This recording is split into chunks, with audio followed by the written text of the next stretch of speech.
দর্শক, চলে এলাম আমাদের আজকের অতিথি পর্বে। আজ আমাদের সঙ্গে অতিথি হিসেবে উপস্থিত আছেন পুঁথি শিল্পী কাব্য কামরুল। কথা বলবো তার সঙ্গে। কেমন আছেন? ভালো। আপনাকে অনেক স্বাগতম আমাদের অনুষ্ঠানে। ধন্যবাদ। শুরুতেই বৈশাখে তো আপনি একটি পুঁথি বেঁধেছেন। এবার শুরুতে বৈশাখের একটা পুঁথি শুনে তারপর আমরা বাকি কথা বলবো।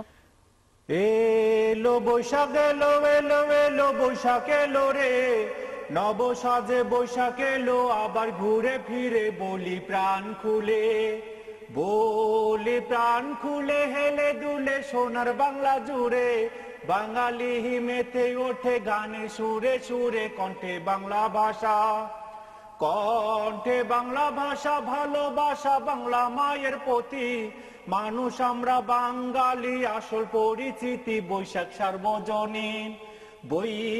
সার্বজনীন হলো রঙিন বাঙালিদের মাঝে, সম্প্রীতি সুরখানি চারিদিকে বাজে। বাংলা নববর্ষ আদর্শ বৈশাখের কথা, ধর্ম বর্ণ মিলে মিশে এক সুতায় গাথা। এলো বৈশাখ এলো সুরে বলো বৈশাখ এলো রে, নাচে গানে হইচই নগর বন্দরে, আরো গ্রাম গায়ে ডাইনে বাইয়ে টেকনাফতে তুলিয়া, যেথায় আছে বাঙালি ইউরোপ অস্ট্রেলিয়া, জমলো গানের মেলা, ঢোল তবলা একটা রাটা বাজে, নববর্ষে বাংলা যেন নববধূর সাজে। বাজে দোতারা সুর কি যে মধু নববর্ষে ধ্বনি, এসো হে বৈশাখ গানে গানে শুনি। মিলল কত মেলা সারা বেলা খাবার দাবার ধুম, গ্রীষ্মকালের গরমে চোখে নেই তো ঘুম, রোদে খাকা করে প্রাণ ভরে কাকা করে কাক, একই তবে কাকের গলায় নববর্ষে ডাকে। দেখি অবাক চোখে তাই না দেখে বুকে লাগে দোলা, এই বৈশাখে জমে উঠলো প্রেম প্রীতির মেলা। শুভ নববর্ষ কেউ নিশো ভালোবাসা দিয়ে, বৈশাখ মাসে করবে আবার অনেক জুটি বিয়ে। সাজে বঙ্গনারী দেশি শাড়ি কত রকম তার, নানা রঙে মিলে মিশে দারুণ একাকারী। কি যে রূপের বাহার, মুখে তাহার অবিরাম হাসি, আবার বৃদ্ধ সবার মাঝে বেজায় হাসি খুশি। আমরা সুখী হাসি ভালোবাসি বঙ্গ যত রীতি, বঙ্গ সাজে সবাই মিলে করি মাতামাতি, প্রাণে খুশি দোলা প্রিয় বাংলা মাতৃভাষা গান, জোরসে বলো মাতৃভাষা হেইয়ো দিও টান। এলো বৈশাখ এলো। অসাধারণ! বৈশাখের পুরো দৃশ্যটা যেন আমার চোখের সামনে ভেসে উঠলো। এবার আমি জানতে চাইবো যে এত শিল্পের মাধ্যম থাকতে পুঁথি শিল্পকে কেন বেছে নিলেন? আপনি চমৎকার একটা প্রশ্ন করেছেন। আসলে এটা আসলে একটা চমকপ্রদ প্রশ্ন। কিশোর বয়সে আমি লেখালেখি করা আরম্ভ করি, কবিতা গল্প এগুলো। তা আমার বিশেষ করে কলেজ জীবনে এই পুঁথি আঙ্গিকে আমি কবিতা লিখি এবং সুরে পাঠ করি, এবং বিভিন্ন জায়গায় এটা পাঠ করতে যে দেখলাম এটা খুব ইতিবাচক, মানে ভালোভাবে নিচ্ছে দর্শকরা, হ্যাঁ, সুন্দরভাবে। তো এই বিষয়টাকে আমি খুব প্রাণিত করতাম, আমি খুবই মুগ্ধ হতাম, আনন্দ পেতাম, হ্যাঁ, আকৃষ্ট করতাম। তখন আমার উপর উদ্ধলে এটা তো দারুণ, এখানে কাজ করার একটা দারুণ সুযোগ আছে, যেহেতু এটা নাই বিলুপ্তি পড়ায়, আর যেহেতু এটা আমি রপ্ত করে ফেলেছি, তখন আমি কেন এটা নিয়ে আমি কাজ করব না।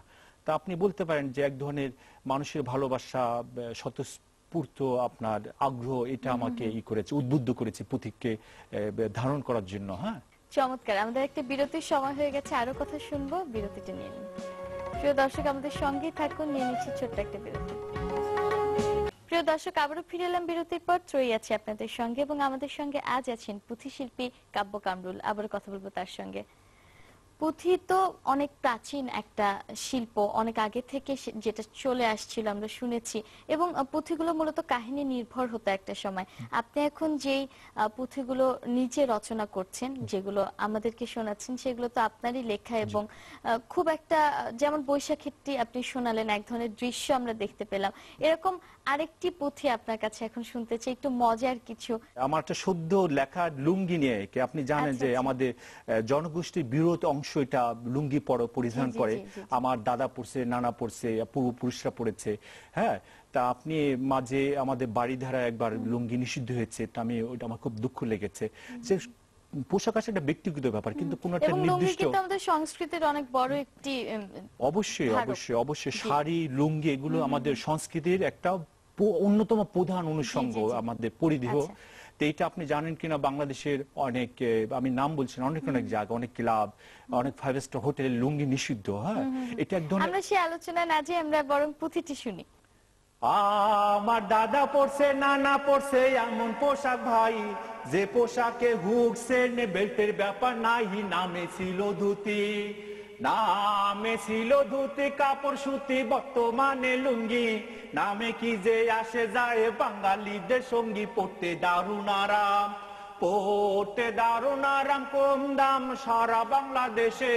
কৃষক শ্রমিক জনতা পড়ে ভালোবেসে, আবার কেউ বা হাসে, আবার কেউ বা হাসে। বাংলাদেশে নব্য শুদ্ধি জ্ঞানী, নব্য যুগের ভদ্রলোক করছে অনেক নানি। আমার জাতির পোশাক কি, জাতির পোশাক কি আছে নাকি এমন প্রশ্ন করি, জাতীয় পোশাক নেই লজ্জায় আমি মরি। আছে বাহাদুরি, আছে বাহাদুরি, ধুতুরি আসল কথা বলি, ধুতি কিংবা লুঙ্গি পরা আমরা বাঙালি। পোশাক যথা তথা, পোশাক যথা তথা, মূল কথা অবহেলা নয়। লুঙ্গি হবে জাতির পোশাক, আমজনতা কয়। দেখি মিয়ানমারে, দেখি মিয়ানমারে লুঙ্গি পরে জননেতা সূচি, রাষ্ট্রপতি লুঙ্গি পরে, আরো কৃষক মুচি। কিন্তু দুঃখ লাগে, কিন্তু দুঃখ লাগে, বলি রাগে আজব জামানা, সুদি জনের কেলাবে লুঙ্গি নাকি মানা। হালে নানা কেলাব, হালে নানা কেলাব, হাব বাব নব্য সাহেবী। বাংলাদেশের মানুষ তারা ভিন্ন দেশের ছবি, চরম অবহেলা, চরম অবহেলা। সোনার বাংলা জাতির পরিদেহ, আর কতদিন চলবে তাহা বেজায় রকম হেও। আমি কাব্য কামরুল, আমি কাব্য কামরুল, ভেবে কুল পাই না খুদে জ্ঞানে। অবহেলা জাতির পোশাক কি আছে তার মানে, আমরা ধনে মানে, আমরা ধনে মানে, আছে প্রাণে উদার দৃষ্টিভঙ্গি। তুচ্ছ নয় হে জাতির পোশাক, গর্ব সবার লুঙ্গি। পোশাক ব্যক্তিগত, পোশাক ব্যক্তিগত, কত শত নানা পোশাক বটে। লুঙ্গির প্রতি তা ছিল এমন নাহি ঘটে, নাহি এমন ঘটে, নাহি এমন ঘটে, নাহি এমন ঘটে। ধন্যবাদ। অসাধারণ, চমৎকার এবং মজারও বটে। আমরা আরো কথা বলবো, মজার রেশটা থাকতে থাকতে আরেকটা বিরতি নিয়ে আসি। প্রিয় দর্শক, দেখছেন বেলা শেষে, এ পর্যায়ে নিয়ে নিচ্ছি ছোট্ট আরেকটা বিরতি, আমাদের সঙ্গেই থাকুন। আবারও ফিরে এলাম বিরতির পর। দেখছেন বেলা শেষে, এবং বেলা শেষের আজকের অতিথি পর্বে আমাদের সঙ্গে আছেন পুঁথি শিল্পী কাব্য কামরুল, এবং আমি আছি ত্রয়ী। আবারও কথা বলবো তার সঙ্গে। পুঁথি এমন একটা শিল্প, যেটি এমন একটা সাংস্কৃতিক উপাদান আমাদের দেশের, যেটি বিলুপ্ত প্রায়। তো সেই পুঁথিকে নিয়ে আপনি কাজ করছেন, সেক্ষেত্রে সহযোগিতা কেমন পাচ্ছেন আশেপাশের সবার, বা এই পুঁথি শিল্পকে নিয়ে আপনার পরিকল্পনা কি কি? আমি তো পুঁথি নিয়ে কাজ করছি, দীর্ঘদিন ধরে কাজ করছি, এবং দেখলাম এক ধরনের, আমি বলবো যে এক ধরনের সাংস্কৃতিক দূত হিসেবে কাজ করছে। হ্যাঁ, এবং যেভাবে আমাকে সেলিব্রেট করছে, আমি দেশে বিদেশে যেভাবে মানুষের উৎসাহ পাচ্ছে, মানুষ যেভাবে এটাকে নিচ্ছে ভালোভাবে, আসলে এটা হচ্ছে আমার এক ধরনের প্রাণশক্তি, আমার প্রেরণার একটা জায়গা আর কি। এবং আমি বিশেষ করে আমি আমার অভিজ্ঞতা এরকম ফুটপাত থেকে আমি রাষ্ট্রীয় প্রোগ্রামও অংশগ্রহণ করেছি, আমার সৌভাগ্য হয়েছে বিভিন্ন প্রোগ্রামে। তারপরে যে আপনাদের সামনে আমি আসতে পেরেছি, এটি আমার আনন্দ। এবং মানুষের সঙ্গে যে পুঁথির মাধ্যমে আমার একটা গণসংযোগ হচ্ছে। একসময় তো পুঁথি একটা গণমাধ্যমের ভূমিকা পালন করতো, বিভিন্ন ঘটনা কাহিনী পুঁথির মাধ্যমে মানুষ জানতো, একজন পুঁথি পাঠ করতো, অন্যরা শুনতো। এটা আমাদের গ্রাম বাংলার একটা রেওয়াজ ছিল, তাই না? তো এটা আর কি এই পুঁথির মাধ্যমে, পুঁথিটা এক ধরনের গণমাধ্যম।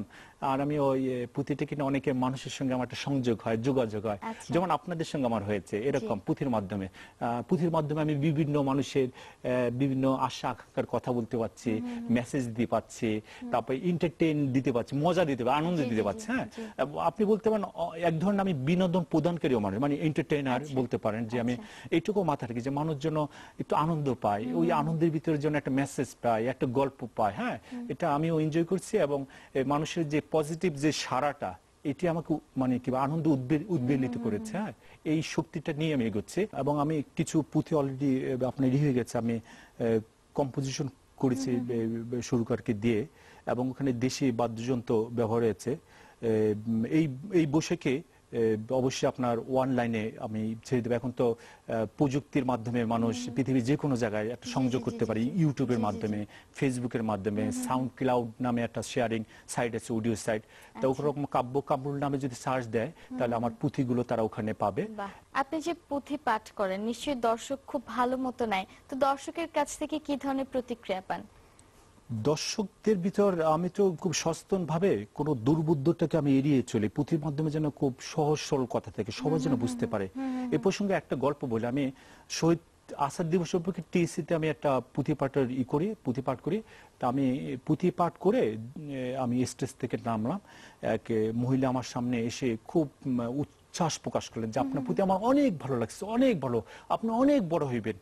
তা আমি একটু খুব কৌতূহল হলাম যে তার বেশভূষা একটু অন্যরকম লাগলো আর কি। হ্যাঁ, একটু দৈন্যতার ছাপ ছিল। হ্যাঁ, তা আমি খুব কৌতূহল বশবর্তী হয়ে আমি জিজ্ঞাসা করলাম যে আপনি কি করেন?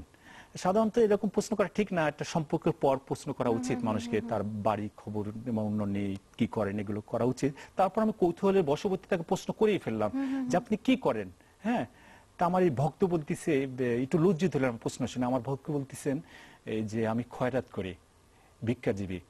আমি তখন বলে এটি হচ্ছে আমার সফলতা, যে একজন ভিক্ষাজীবী, একজন খয়রাত করে, তার সঙ্গে আমার একটা গণসংযোগ হয়ে গেছে এবং আমার ভাষাটা বুঝতে পেরেছে। হ্যাঁ, আমি দেখেছি একজন রিক্সাওয়ালা আমার ভাষাটা বোঝে, এক ভ্যানওয়ালা একটা ভাষা বোঝে, আমার একজন নিরাপত্তা কর্মী ভাই ভাষা বুঝে।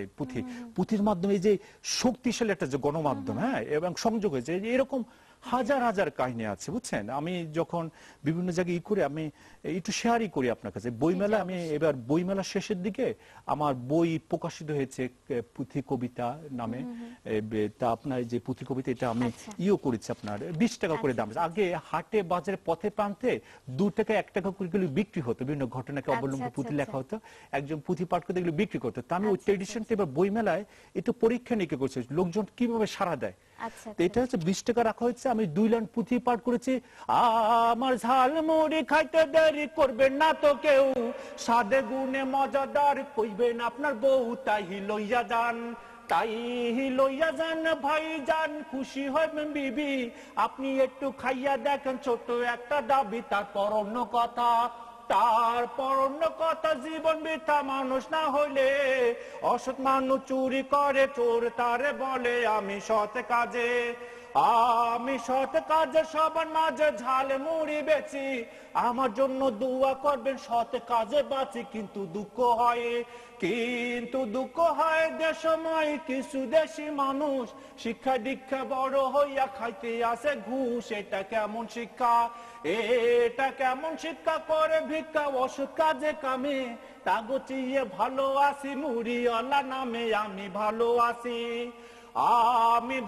আছি, মুড়ি বেশি গর্ব করি রোজ, সব থেকে ভালো আছি, স্বল্প করি ভোজ। তবু দুঃখ নাই, ভয় নাই জীবনে যাপনে, ফুল বানুর ভালোবাসে খুশি মনে প্রাণে, বউ ফুল বানু প্রেমে ঝানু, হাসিতে খুশিতে, সুখের বাগান করছি মোরা, সুন্দর পৃথিবীতে করছি সুখের বাগান বলে। আমি তখন বলছি যে এবার বইমেলার 2014 সালের একমাত্র পুঁথি কবিতার বই, আমাদের হারানো ঐতিহ্য, আপনারা 20 টাকা খুচরো টাকা দেবেন, প্লিজ এটা আপনার সংগ্রহ করতে পারবেন। হুড়োহুড়ি পড়ে গেছে মানুষের, আমি একদিকে শুধু অটোগ্রাফ দিচ্ছি আর 3 জনের টাকা সামলাচ্ছে। বাহ, চমৎকার। এই যে আপনার চেষ্টা পুঁথি কবিতাকে বাঁচিয়ে রাখার, সেটি বেঁচে থাকুক আপনার মাধ্যমে। আপনাকে অনেক ধন্যবাদ, আমাদেরকে সময় দিয়েছেন, আমাদের অনুষ্ঠানে এসেছেন। কিন্তু আজকে যেহেতু সময় শেষ, এখানে শেষ করতে হচ্ছে। আপনাকে অনেক ধন্যবাদ। আপনাকে অনেক ধন্যবাদ। প্রিয় দর্শক, এই ছিল আমাদের আজকের আয়োজন। আপনারা সবাই ভালো থাকবেন, সুস্থ থাকবেন, শুদ্ধ সংস্কৃতির সঙ্গে থাকবেন। আবারও দেখা হবে নতুন অতিথিকে সাথে নিয়ে।